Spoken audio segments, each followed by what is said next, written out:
So there we go. All right, hello, my name is Julia Westblade. Today is the 23rd of July, 2016.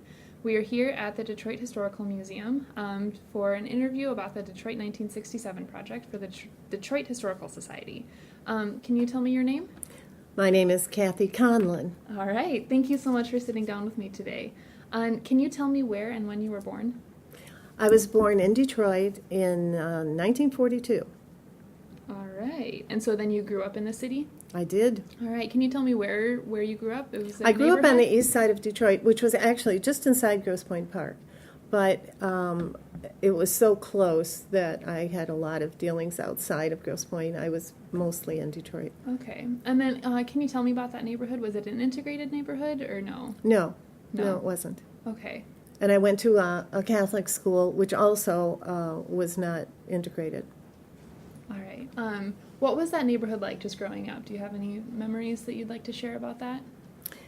It was a pretty average neighborhood for the time. Of course, when you go to Catholic school at that time, there's always an us and them factor. Mm-hmm. So in that time, it was like the Catholics and the non-Catholics. Yeah. And I had friends who were non-Catholic. Sorry, I was going to shut the door. But there wasn't so much, as I said, there was not diversity in the neighborhood at all. And I didn't experience that until I attended Wayne University, mm-hmm. and that was from 64 to 68. Okay. And I'm sorry. No, it wasn't. I made myself younger than I actually am. It was from 1960 to 1964. Okay. I attended Wayne, and had to ride the bus all the time, you know. So I was going through Detroit constantly from mm-hmm. my home in Grosse Pointe Park. Yeah, so you traveled around the city a lot, not just in Oh, college, yeah. but when you were growing up too? Well, yes, whatever was within walking distance. Mm-hmm. And so we walked to the movies, and which, like the Cinderella Theater on Jefferson Avenue in Detroit, and mm-hmm. other venues. And I came downtown on the bus all the time to go to Hudson's, and I came to the DIA, so all by bus. Yeah. And then what did your parents do for a living?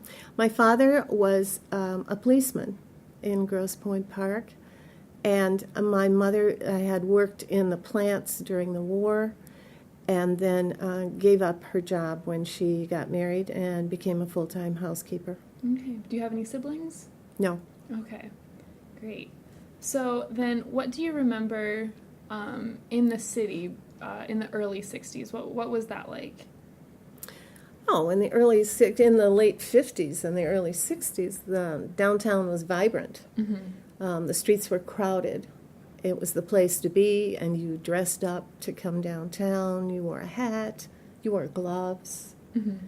and a handbag, and you felt quite grown up when you were a teenager, you know, doing that by yourself with your best girlfriend and shopping at Hudson's. Mm-hmm. Yeah, it was fun. Yeah. Did you notice any tension in the city leading up to the later 60s, or? Not really. As I said, I kind of embraced the diversity at the university. I felt like I was getting a taste of the real world mm-hmm. when, I had been kind of sequestered in this all-white environment. And I made friends, and it was just a whole different experience for me that I embraced. Yeah. So then getting into the summer of 1967, Mm-hmm. How did you hear about what was going on? Well, my husband was a Detroit firefighter, and I was a Detroit public school teacher, mm-hmm. and I was teaching summer school. And we heard over the radio that things were happening. And my husband called into his fire station. He was off at that time. And they said, "You're called into duty immediately." So he went into the fire station, and I went to my summer school job, which was on the east side at Lillibridge School, which is very close to St. Jean and Kercheval on the east side. And as I drove up, it was kind of surreal because they had bivouac troops in the school. And so there were tanks on the playground. That's why I say it was like looking at a Magritte painting or something where this didn't belong, and yet was there within my vision, Yeah. And then in the school was also the surreal part went on, because here we were in this cheery, colorful elementary school environment, and there were armed, uniformed men in the halls. Yeah. And there was National Guard, and a lot of them had never even been in the city before, and they were quite, I think, shaken by the whole experience. They didn't know what they were confronting. And they were looking for some time of normalcy, I think. So all the young teachers, the young female teachers, were being visited by these young men in uniform who just wanted to talk, and they would bring things. They had nothing really to give. But I ended up with K rations and C rations and a gas mask that they, like these little tokens, that they felt they had to leave because we talked to them. And so it was very strange. And then it was strange afterwards, because when I went home, my husband was called to duty, and usually a firefighter is working 24 hours on, 24 hours off, 24 hours on, 3 days off. And they were called to duty to be on duty constantly for 24 hours with no breaks.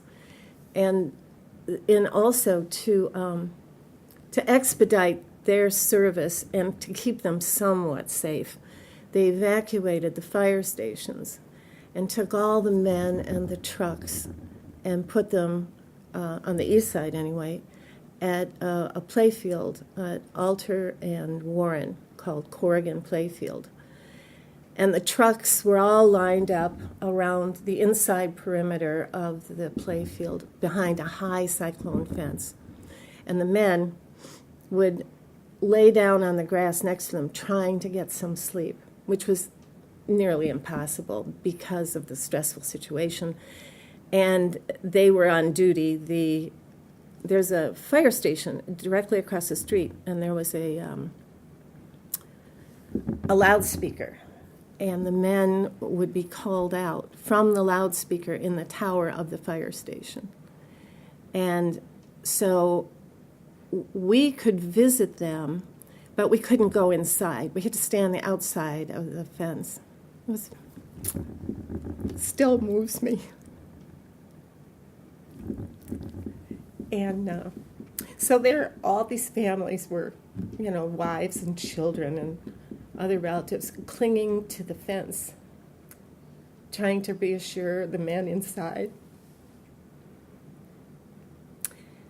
and waiting for their engine or ladder truck to be called out from a loudspeaker, which was constantly going, like Big Brother, And my husband had been stationed at right close to Wayne State University at Cass and Alexandrine, and he was on Engine 13, and Ladder 11 was also housed at the same firehouse.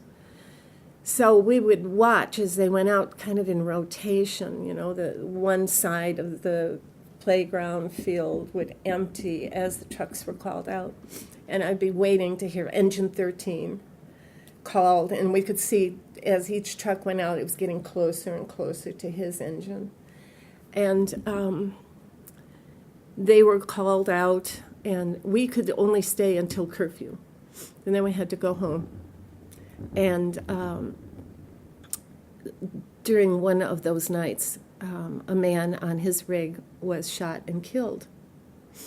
They had a National Guard soldier assigned to each truck, but these guys, at least the one on my husband's truck, they were petrified. They were young men, no experience with this, never been in the city, and now they're put into this very, very stressful situation. And he told me they were only given one round of ammunition. I doubt that they wanted to get into a firefight anyway. But the man on my husband's rig was killed. So at the end of this very stressful time, when things finally quieted down, then they had the funeral for his buddy. And then, having come off of 4 days without sleep, of constant duty, constant action, the firefighters from his house stood at attention on either side of the coffin for all the days that the body was laid out. And then the coffin was placed on a fire truck, his ladder truck, and adorned with black bunting on the truck. And then there was a slow progression from the funeral home to Elmwood Cemetery. And I think they planned the route to pass by all the possible firehouses. And as we passed by, we were in a car behind the truck. The firehouses were also draped in black. And they tolled the bells on the truck. So it was a very mournful procession all the way to Elmwood Cemetery. And then at Elmwood, all the firefighters in their uniforms, their dress uniforms, assembled in ranks near where the firefighters' memorial was and where the burial was going to take place. So the families stood up on the hills. Elmwood is a very hilly cemetery. Mm-hmm. So the actual ceremony was taking place kind of in a valley, ringed by low hills where the families stood. And all the men stood in rank and file at attention. And after all the stressful days, and the playing of taps and everything, the men were standing at attention, and some of them just started to faint. They just collapsed. And, and the other men held their positions. And at the time, I thought it was from exhaustion, because it certainly would have been a good reason. And, at least 4 of them in this several hundred, assembled firefighters passed out, just fell to the ground. Now, since then, I've learned that's because of their knees being locked and and the blood not getting to the brain. But it was just so dramatic. It was so, the sun was shining on this strange scene that I'm sure I'll never witness again. I'm sure. So anyway, it was all very, very moving. Yeah. How long after, the riots broke out was his funeral? Oh. Did they have to wait a little bit? No, at all, or not that I recall. No, because it followed right on the heels of this constant duty. Mm-hmm. And so, I could see them. The men were standing on either side of this coffin for hours, and they were just exhausted. Mm-hmm. So I think it was as soon as things had quieted down and the curfew was lifted. I don't really remember that part. Yeah. Oh, that's okay. So besides waiting for your husband outside of this field, what did you just stay in the city, or I lived in the city, and yes, our area was unaffected. Mm-hmm. So most of the inner city was dark. Either the lights had been shot out, or the lights were turned out so that snipers were not revealed, or the people who might be shot by snipers were not revealed. Yeah. So, but ours was not affected. Mm-hmm. So. Could you see anything from where you lived, no. Or was it too far away? No, it was too far away. Okay. Now, I watched television avidly and worried about my husband and the other men that I knew from his station. And then the closest I came to it was, at my school, in summer school. Mm-hmm. But as far as the violence itself, no. Yeah. So I had friends that lived in the area, friends that lived actually around the school where I taught. And they said that they were being very careful. I offered to let them come and stay with me, but they said, that they felt all right there. But they did hear gunshots close by. Yeah. But now in Detroit, that's become a fairly, not usual, but not uncommon thing, unfortunately. Yeah. I really need Oh yeah, we can pause for a moment if you'd like. Please. All right. Let's see. And you said that your father was a policeman. Was he active Yes. at the time? No. Okay, so he No. had retired by then. He'd retired in 1960. Okay. Trying to get back my train of thought. You had mentioned a term, the bivouac troops. Mm-hmm. That's not a term I've heard before.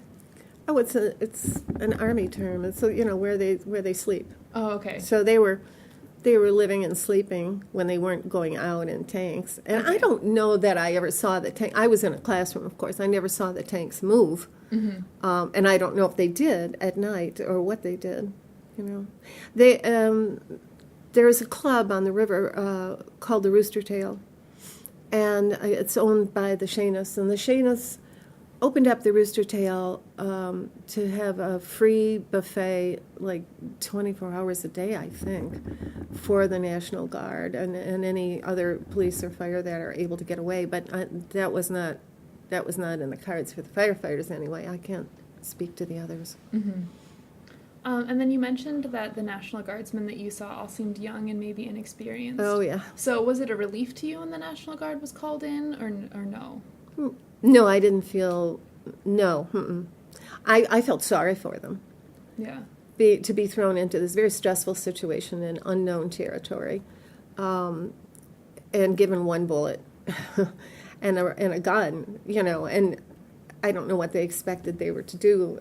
I don't know. The firefighters felt very protective of them. Mm-hmm. So at least the ones that, from my husband's house, and I'm sure it probably was the way that, they tried to keep them safe instead of the other way around. Mm-hmm. So, yeah, to go into an area that's under sniper fire, and with a truck with lights and sirens. Sorry to interrupt, but there's a gentleman here. He had an interview at a group today. Okay. If he waits down by the desk, someone will come and get him. Okay, yeah, he's been down there possibly up because he's been waiting for quite a while. Okay. All right. Well, I think we're close to being done here. Okay. So tell him someone should be done soon. Okay, thank you. Yep. Sorry about that. It's okay. So, trying to think. Lost my train of thought again. So I guess looking back at it, we've heard people use the term riot to describe it, but we've also heard other terms like uprising or civil unrest or rebellion. Mm-hmm. How do you define what happened? I think, from the time I heard it, I mean, when I was there, they called it a riot, a race riot. And so it's always been, for me, the 67 riot. Mm-hmm.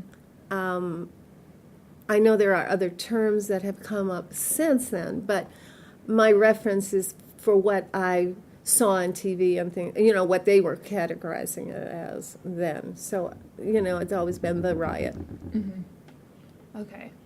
And then, so we're calling our project that we're looking back to move forward. So do you have a message for the Detroit of the future, or something that you'd like to kind of share with people who live here now? Oh, my. That requires some thought.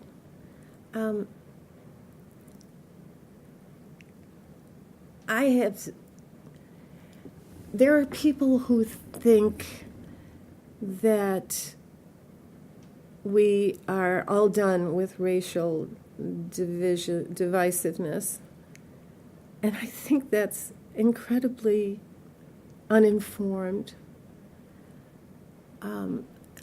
I have friends, and that I'm very close to that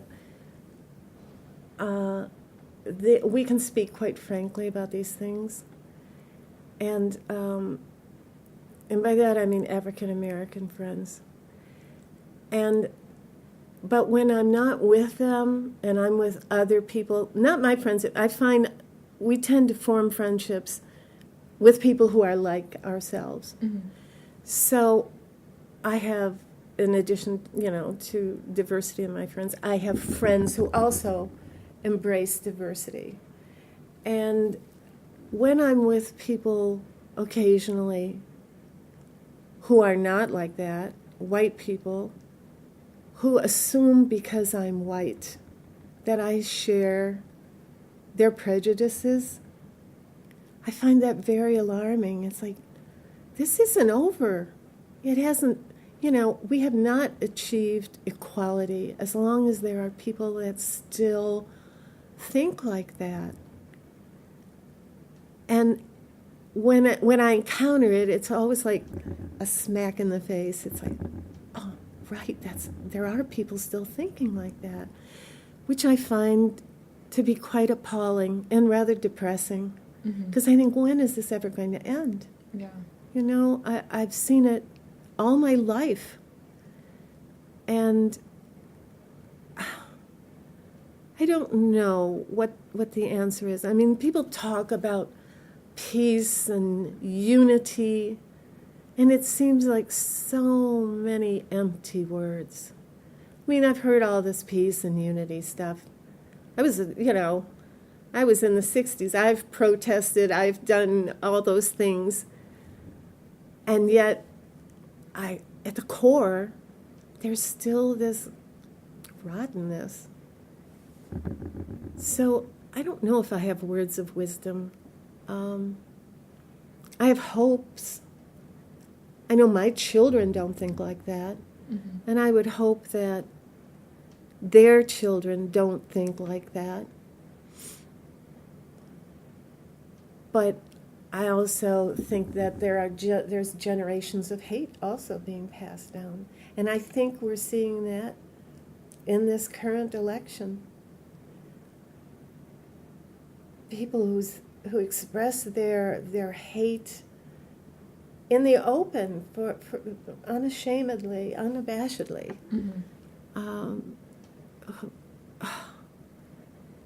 And again, that's like a big slap in the face.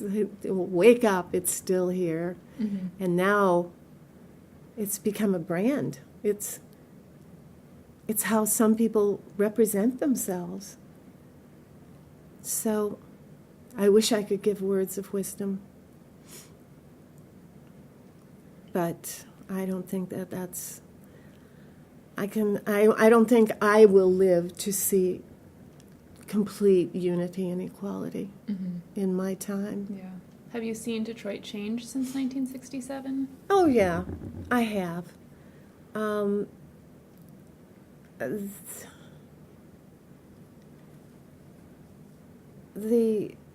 The atmosphere, of course, everybody points to downtown and all the things that are happening, or here in the university area, seeing all the changes, the positive changes that are happening pretty much at the upper end of the scale.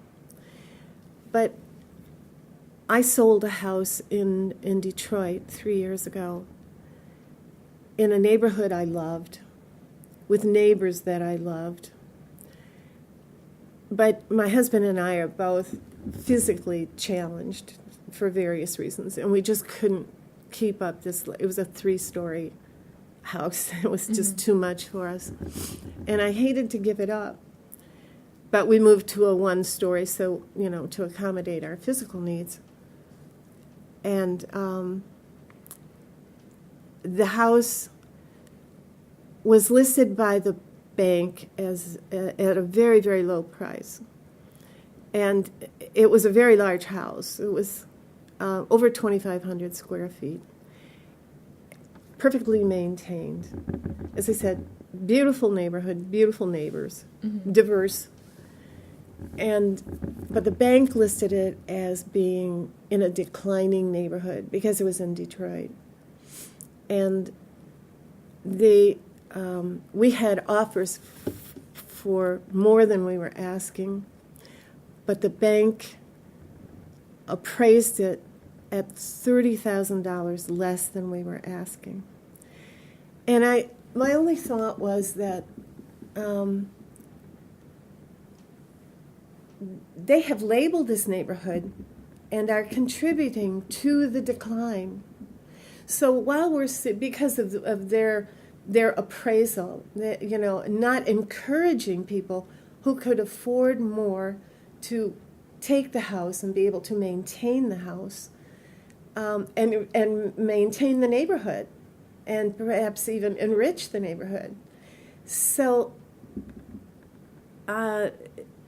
the increase in the affluence of the center city and the university areas and is all very notable, but the perimeter of all this, beautiful neighborhoods that are in terrible decline, there's such a difference, a huge difference between what's happening downtown and what's happening on the outskirts in the neighborhoods, not the lofts or the apartments that are being redone here, but in the beautiful houses that are all around that are falling into ruin and being abandoned because they can't sell them and the banks won't allow them to be sold, in effect. Yeah. So, yes, I have seen difference. All right. Well, is there anything else you would like to add about your memories from 1967? No, I don't think so. I think that's it. It was a strange time in my life, and still have pictures in my mind that are very clear and sharp of those times because it was so out of the ordinary, so extraordinary. Mm-hmm. And